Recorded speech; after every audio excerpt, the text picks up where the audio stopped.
SC/ST reservation অ্যাক্টের যদিও এটা উল্লেখ নেই, বাট মুখ্যমন্ত্রীর নজরে আনার জন্য এই কথা বলছি।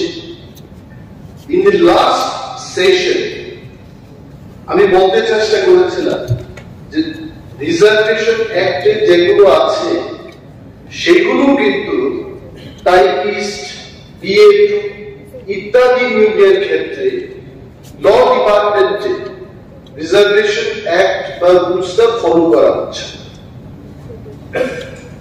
I am telling you sir, আপনার মাধ্যমে মাননীয় মুখ্যমন্ত্রীও বলছি যে এই ব্যাপারে আপনি দেখবেন, খোঁজ খবর নিয়ে দেখবেন, যেটা পলিসিতে আছে এটাও কিন্তু ফলো হচ্ছে, এবং এই বিষয়ে উনি তদন্ত করে ব্যবস্থা নেবেন কিনা। আর এই এপিপিপিপি ক্ষেত্রে কেন হবে না? Anything if the house we want, হাজার হাজার এলএলবি নিয়ে, এলএলএম নিয়ে SC/ST রা প্র্যাকটিস করছে, কেন তাদের ক্ষেত্রে এই নিয়োগটা হবে? নিশ্চয় হওয়া উচিত। আদারওয়াইজ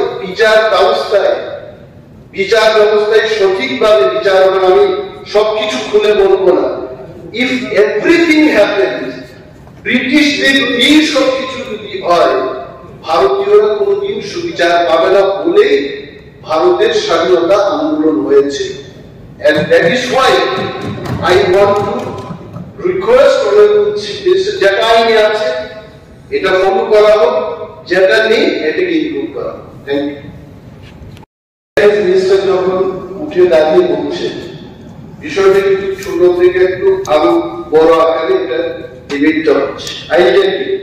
এটা আমার জানার জন্য আমি জিজ্ঞেস করছি, আমি জানি না, হঠাৎ করে ভাবলাম এখানে SC/ST রিজার্ভেশন অ্যাক্ট এটা কিন্তু post and service.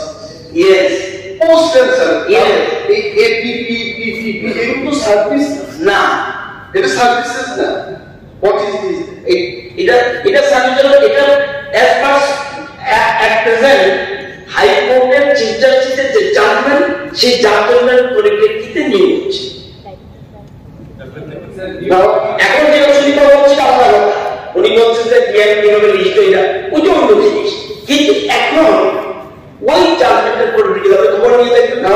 Now what should be the government step? আমাদের একটা লাইনে, জাস্ট একটা লাইনে বলে দিন, এটা যেহেতু এরকম হবে না, গভর্নমেন্ট স্ট্যান্ড চিফ মিনিস্টার, আমি গভর্নমেন্ট স্ট্যান্ডের চিফ মিনিস্টার বলবো, আমার বক্তব্য হলো এখন কি করছিল না।